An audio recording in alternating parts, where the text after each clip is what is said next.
Welcome to this video, which is about Forex trading for beginners. And what I want to do today is answer one of the questions we are most frequently asked, which is, traders coming in the markets, they've got maybe just a few $100, $1,000 or less, so small account. Obviously, they want to grow their capital as quickly as possible. We're frequently asked, what is the best strategy to use to do this? How much is the maximum that should be risk per trade? What is a realistic target growth?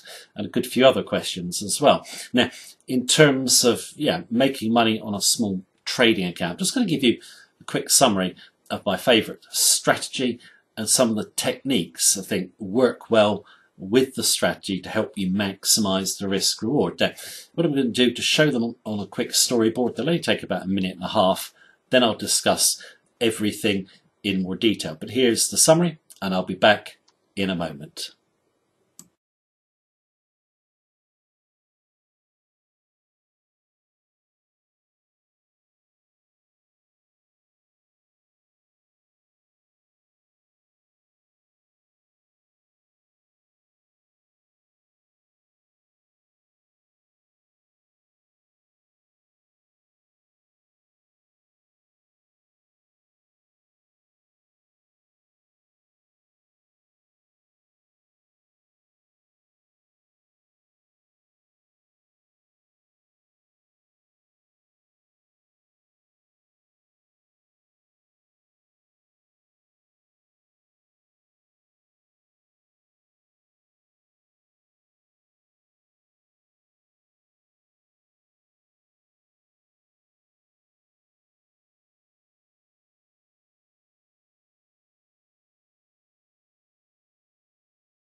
Welcome back after that short summary there. Now, taking the strategy first of all, I don't just think that it's a great strategy to grow small accounts into larger ones. I just think it's a fantastic strategy for any trader to use, particularly beginners. Why?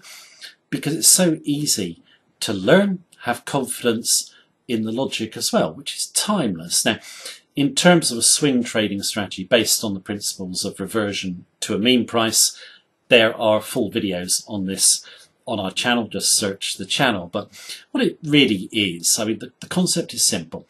Human emotions will always spike prices too far to the upside or too far to the downside. When greed or fear come into play, then those price spikes fade. Now, I'll put, look for price spikes that are 2 or 3 standard deviations from a mean price, which is a 20-day moving average. You can just put that on your chart in the form of a Bollinger Band. Look at how, when prices on high volatility deviate 2 or 3 deviations, how much of a retracement you get. The price spikes always fade, okay? So, great strategy to use in my view. Logic, very easy to understand. It's never going to go out of date because human nature, of course, never changes. Now, in terms of trading highly volatile price spikes, you need to monitor a lot of pairs, okay? A lot of beginners, when they come in the markets, just monitor a few pairs, and they normally stick to the majors, like Euro, USD, USD, JPY. They think that, obviously the majors have the lowest pip spreads. They've got to be the best pairs to trade.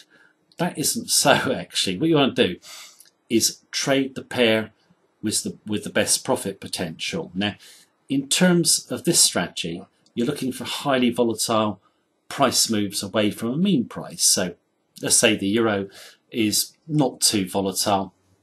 It's trading, let's say, 50 or 60 pips away from a moving average, it's not going to be a good trade. Even though you're only maybe paying 2 pips as a spread, the risk reward just simply isn't there. Let's say you've got a cross where you're paying 10 pips, so 8 pips more than Euro USD, but you're, let's say, 300 pips, 400 pips away from the moving average. That is a better risk reward trade. Yet the pip spread doesn't really matter in terms of this strategy, because you're not going to be trading very frequently at all. Yeah, maybe a few times a week at best, but you can make a lot of money, obviously, if you just focus on the really best setups, either ones that have moved too far away from the mean average. So you've got to monitor a lot of pairs if you're doing this strategy. Now, in terms of how much should you risk per trade, I think 5% is a good amount. That means you've got to be wrong 6 times in succession to draw down your account by 30%. I think, yeah, in terms of 30% drawdown, that is manageable. Okay, you don't want to be too far back from 30%. You certainly don't want to fall 50% behind. So what you need to do is, if you do fall by 30%, make sure you cut your position size and you're patient in terms of getting the drawdown back. Okay, but yeah, you shouldn't draw down 6 trades on the trot if you research this strategy correctly and you are patient and only wait for the best trading opportunities. Now, in terms of the best trading opportunities, do not diversify. Okay, if you have several trades that look good, pick one or the 2 that look the best. A lot of traders want to do a lot of trades because they feel they spread the risk, you know, and if one trade goes wrong, another will go right. Well, that's true, but all you're going to do is cancel out your profits with your losses. Now, I'm a firm believer in what Warren Buffett says, that diversification is really for people who don't know what they're doing. It's very true. If you learn the strategy, you've got confidence in it, 1 trade or 2 trades maximum. Okay. Now, in terms of when you are in trades, monitor them. Okay. If they don't do exactly what you want, or they stall, or there's something you see about the trade you don't like, doesn't matter. A small profit, a small loss, you can liquidate it and go flat. Or if you see another potential trading opportunity that looks better than the one you're in, forget about the profit or the loss in that trade, go to the new trade. It's working capital. You want your money working hard. So just move to the best trading opportunity. Now, in terms of the trading tips that I've given, I believe that they work. They will always work. And I think the strategy is just very, very easy to understand, learn and have confidence in. Now, how much money can you actually make? It's a hard question to answer this because all traders are different. But I think, you know, between 30 and 100% per annum is possible. It's realistic. Okay, I think you need to trade for a few months to sort of gauge what your profit potential is going to be. There's no one size fits all, if that makes sense. But let's say you decide that, you know, 100% is your target growth. Don't just, you know, look at 100% per annum. A year away is a long way away. Break it down into a quarterly figure. Let's say, obviously 25%, and work towards that figure. You can't do it monthly, in my view. Anyone can have a bad trading month. That's just the way it is. But I think, yeah, if you work on each quarter, working towards your target growth, let's say it is 25%, just focus on making that amount.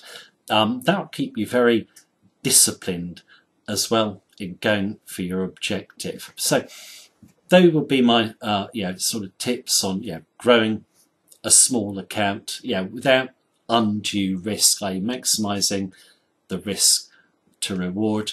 So that is the video for today. The tips and techniques work and will always work in that strategy. If you haven't looked into it before, reversion to the mean swing trading strategy, fantastic way to trade the market. So that is the video for today. Thank you very much for watching me as usual. Take care. Have a good day.